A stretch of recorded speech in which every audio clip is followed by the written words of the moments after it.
Okay, welcome everyone. This is my presentation. I'm Basam Abumakas. So the topic is safety and health working environment.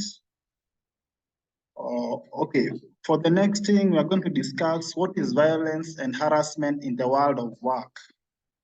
So to explain this, violent harassment in the world of work is a range of unacceptable behaviors in the field of work. And they can result into a number of things such as physical and physiological, sexual, and economic harm. The next thing is types of workplace violence and harassment. We have physical violence, which includes physical attacks, beating, kicking, slapping, stabbing, shooting, and others. Physical violence and harassment also include verbal, mobbing, bullying, and cyberbullying, among others. Sexual violence harassment, we have the quid pro quo or the hostile working environment. For the next slide, we have the dynamics of workplace violence and harassment. So the dynamics of workplace violence and harassment include, we have the horizontal, we have the vertical, and we have the third party. In the horizontal, we have the perpetuation between co-workers. Within the vertical, we have perpetuated between supervisors and subordinates. And the third party, we have perpetuated and clients, customer, and patients. So from where we've reached, is there anyone who has a question?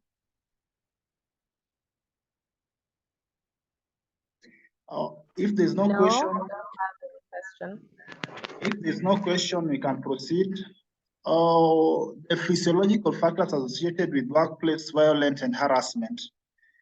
The physiological factors include, we have the job demands, we have the job control, we have the tech design, we have the role clarity, workplace relations, leadership styles, organizational justice, organizational change, and the physical working environment. The next thing we are going to look at the other risk factors. Other risk factors, we can have the discrimination, cultural and language differences, normalization of violence and harassment, workplace cultures in which bullying behaviors are not challenged. We have workplace culture and that tolerate alcohol and drug abuse. We have groups of workers more vulnerable to violence and harassment. In that category, we have women, young workers, and then informal workers, among others. Working situations which may increase the risk of violence and harassment at work include working alone, working in contact with people, working with people in distress, working with variable and cash handling, work in isolated or remote locations at evening or at night. Okay, the next thing is, what is the impact? So the impact of violence in workplaces are subdivided to victims, witnesses, organizations, and the society. In the victims, we have the mental health problems, the physical disorders, and the reduced self-esteem. In the witnesses, colleagues, patients, we have the death effects or mental health and well-being. In the organizations, we have the costs associated to absenteeism, staff turnover, recruitment, onboard and training, low performance and productivity. In the society, we have the costs related to medical consultation, treatment and rehabilitation, social welfare benefits, among others. The next step you're going to look at is the ILO Violence and Harassment Convention, number 120, recommendation number 206. Respect, promote, and realize the right of everyone to a world of work free from harassment. Adopt an inclusive, integrated, and gender-responsive approach where we have the complementary roles and functions of governments. We have protection in all sectors. We have adopting laws and regulations. We have addressing violence and harassment in relevant national policies. The OSH convention and recommendation, we have them here listed. We have the occupational safety and health convention with that number. We have the occupational health services convention in the year 1985 with the number 161. We have a list of occupational disease recommendation, 2002, number 194. We have promotional framework for occupational safety and health convention, the year 2006, number 187. Next step we are going to look at is integrating workplace violence and harassment into the OSH frameworks. The national OSH frameworks include the OSH laws and regulation. We have the labor inspection. We have the OSH policy strategies and programs. We have the OSH guidelines and standards. We have data collection and OSH. We have OSH education, training, and awareness raisings. The next step is the national OSH laws and regulations.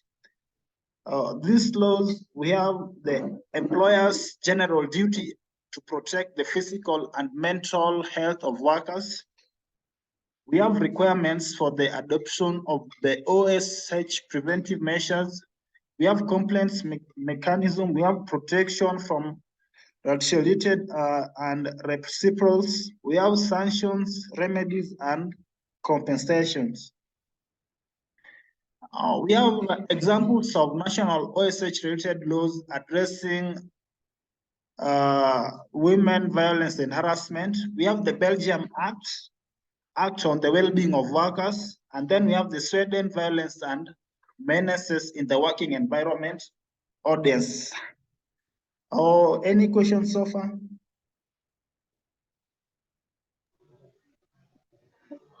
So far, so good up to there, because we have the notes so we can read and understand what's going on. Okay, thank you. Let's proceed. I think it was quite clear. Okay. We are going to the examples, the national OSH-related laws addressing women violence and harassment. We have the Canada Occupational Health and Safety Regulations. We have the Colombia Law on Sexual and Other Forms of Harassment within the framework of labor relations. The next thing is the labor inspections. So the labor inspectors should receive gender-responsive training with a view to identify and address violence, harassment in the world of work. The labor inspectors should also cover violence and harassment in the world of work as part of their mandate. The next thing is the national OSH policies, strategies, guidelines, and standards. We have the government in consultation with the social partners, where we have the national OSH policies and strategies. We have the Ministry of Labor, Labor Inspectorate, OSH authorities, social partners, etc., where we have the guidelines, code of practice, standard protocols on online resources.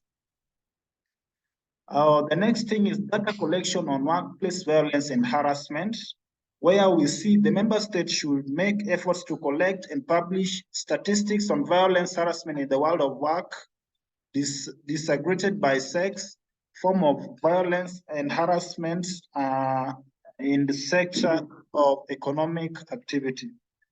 We have the direct measuring, e.g. formal complaints, specific queries, among others.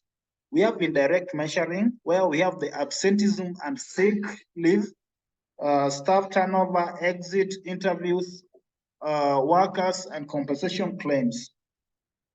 Next thing, we have the examples, which we have the French survey on working condition 2013. Here we have the first thing: workers had been ignored as they were not present, prohibited from expressing themselves, ridiculed in public, criticized in an unjustified way for their work, subject to sabotage in hindrance so that their tasks could not be carried out correctly. The second part, we have the source of aggression, where we have co-workers, supervisors, managers, clients, users, or patients. workers from other enterprises, and others. The next thing to discuss is the OSH education training and awareness raising, where members should fund, develop, implement, and disseminate. In this category, we have the gender-responsive curricula and instructional material on violence and harassment at all levels of education and vocational training. The second thing, we have the public campaigns aimed at fostering safe, health, and humane workplace free from violence and harassment. Oh, the other thing to look at is the action at the workplace level. The action at the workplace level include adopt and implement the in conclusion with workers and their representative, a woman on women on violence and harassment. Another action is to take into account violence and harassment and associated physiological risk. The other thing is to identify hazards and assess the risk. And the fourth is to provide to workers and other persons concerned information and training. The other thing is workplace policy on violence and harassment. So this policy may include state that violence and harassment will not be tolerated, establish violence and harassment prevention programs, specify the rights and responsibility of the workers and employer, contain information on complaint and investigation procedures, provide that all internal and external communication related to incidents of violence harassment will be duly considered, specify the right to privacy for individuals and confidentiality, and lastly, include measures to protect complainants, victims, witnesses, and whistleblowers against victimization or retaliation.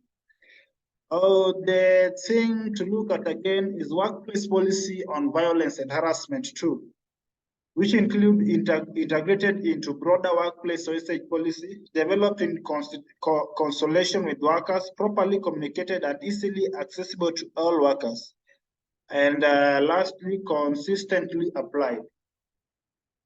The other thing to look at, hazard identification and risk assessment. In particular, pay attention to the hazards and risks that arise from work condition and arrangements, involve third parties, e.g., we have the clients, customers, service providers, users, patients, and members of the public. The third thing, arise from discrimination, abuse of power relations, and gender, cultural and social norms and support. The other thing to look at, we have the Canadian Standard on Physiological Safety. A minute.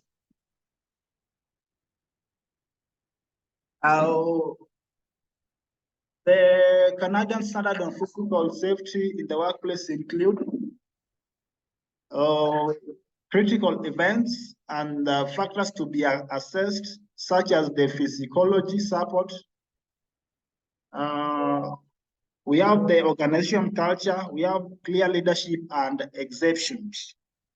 Another thing to look at, we are going to look at the measures for prevention and control, where we have the physical violence, physiological and harassment, sexual violence and harassment.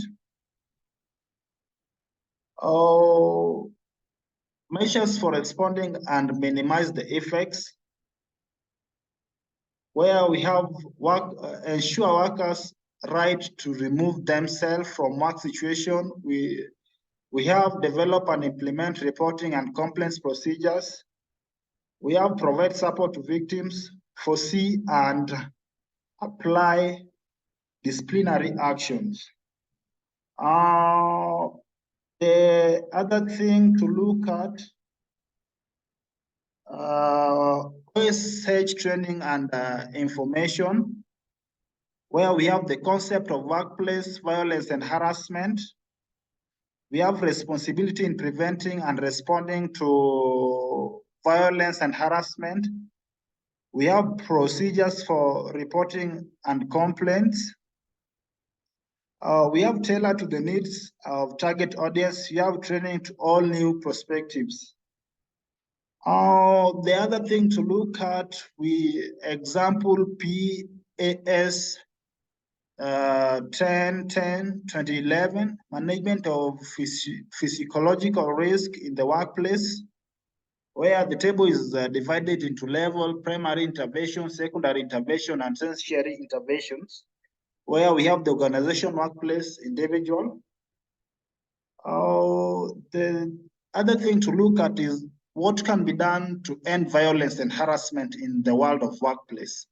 So here it is divided into 4 subcategories, where we have the governments, we have social partners, labor inspectors, and employers. So the things that can be done are explained, what the government should done, what the social partners, labor inspectors, and employers can do, so that they can end violence and harassment in the world of work. The other thing we are going to look at is a continuation of what can be done, where we have workers OSH representatives, joint OSH committees, and OSH practitioners. So this is the end of my presentation. It's been good having you together for my presentation. So you can tell me if any of you have a question to put across so that I can explain and verify. No, so far so good, because at least we've been able to see the slides, and I believe we'll be able to make notes from all that. So it's okay. Okay, thank you very much, Priscilla, for that. I hope Frida is also well sorted, and thank you. Yes, I'm very sorted. I appreciate. I'll go through the notes. I think it's comprehensive. Thank you. Okay, Lecturer. thank you all. Thank you all.